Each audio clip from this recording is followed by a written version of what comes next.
evening, ladies and gentlemen. Welcome to Dalsan TV. I'm your presenter, Ifrah Noor, and these are the top stories that made our headlines for the day. President takes charge as floods ravage Somalia.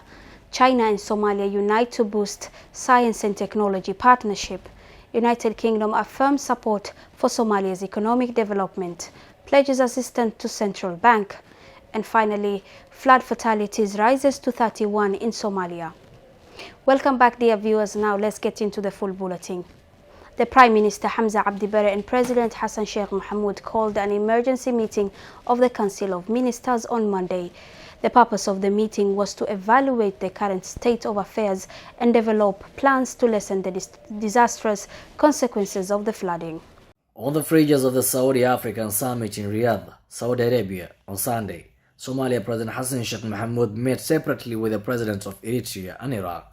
The Somali administration announced, without offering any specifics, that President Mohamud and his Eritrean counterpart, Azaz Afwerki, spoke about the regional situation and the improvement of relations between the two governments. Somali forces training in Eritrea are essential to continuing military operations in the central regions of Somalia. In addition, President Mohamud called for swift ceasefire and humanitarian access to Gaza in order to lessen the suffering of the region's vulnerable populace. President Mohamud again emphasized the significance of moving forward with a two-state solution as quickly as possible. Since the Palestinian resistance group Hamas launched a cross-border attack on October 7th, more than 11,000 Palestinians have died, hundreds of them women and children. About 1,200 people have died in Israel, according to official statistics. The president also met with Abdul Latif Rashid, the president of Iraq, and during their meeting, they talked about sharing of knowledge and expertise in combating terrorist organizations, collaborating on security issues, and addressing common interest between the people of Somalia and Iraq. Through a cooperation effort under the UNESCO International Institute for STEM Education Institute, China has advanced science and technology in Somalia. Following the founding of iSTEM in Shanghai, China, this important partnership was revealed during the 42nd session of the UNESCO General Conference in Paris. China has taken a step towards advancing science and technology in Somalia through a collaborative effort under the UNESCO International Institute for STEM Education initiative. The significant collaboration was announced following the establishment of the STEM in Shanghai, China, during the 42nd session of the UNESCO General Conference in Paris.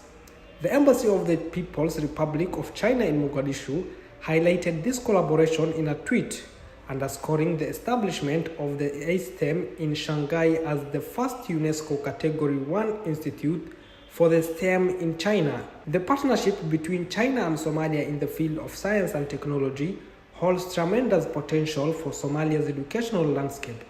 By gaining access to advanced educational resources, expertise and technology, Somalia will be able to bridge the educational gap and enhance its technical capabilities.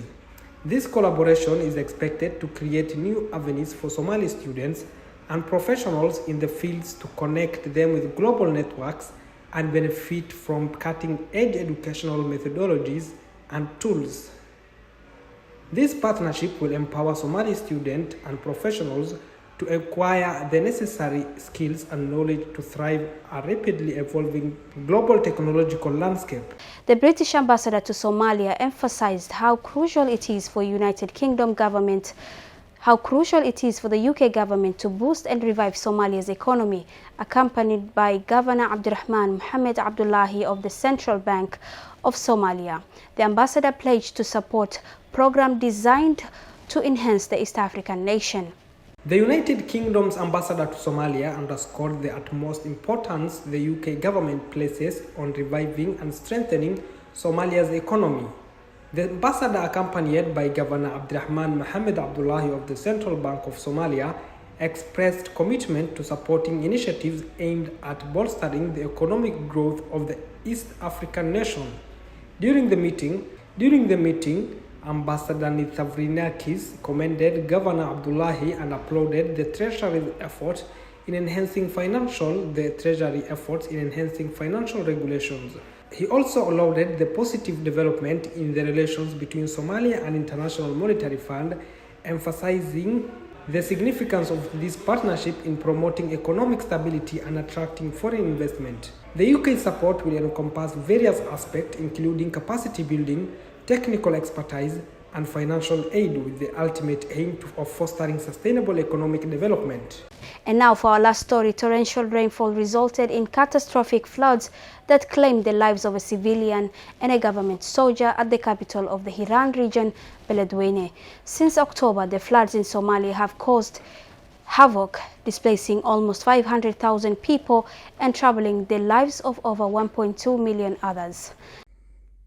A Somali government soldier and a civilian man lost their lives as torrential rainfall caused catastrophic floods in Beledweyne, the capital of the Hiran region. The floods have wreaked havoc, displacing nearly 500,000 people and disrupting the lives of over 1.2 million across Somalia since October.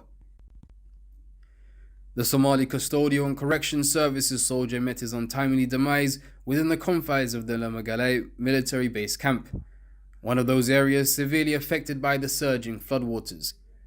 Authorities have not released additional information regarding the circumstances surrounding his death, leaving many questions unanswered.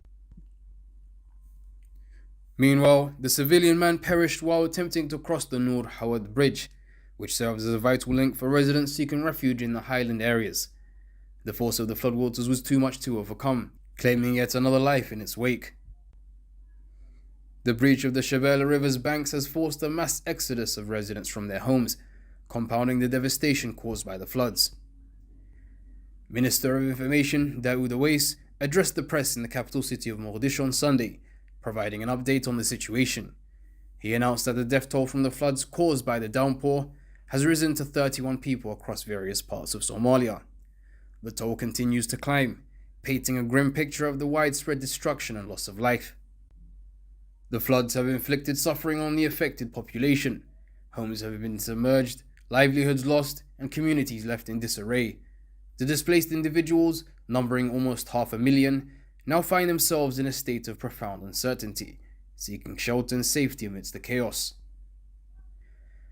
The government and humanitarian organizations are scrambling to respond to the dire situation. Emergency relief efforts are underway to provide food, clean water, medical assistance, and shelter to those affected by the floods. The international community has also expressed concern and pledged support to alleviate the suffering of the flood victims. Humanitarian agencies, in collaboration with the Somali government, have been working to coordinate relief efforts and ensure that aid reaches those who need it most urgently. That's all we have prepared for you, dear viewers. Kindly stay connected to our Dalsan TV platforms, and we wish you a lovely evening.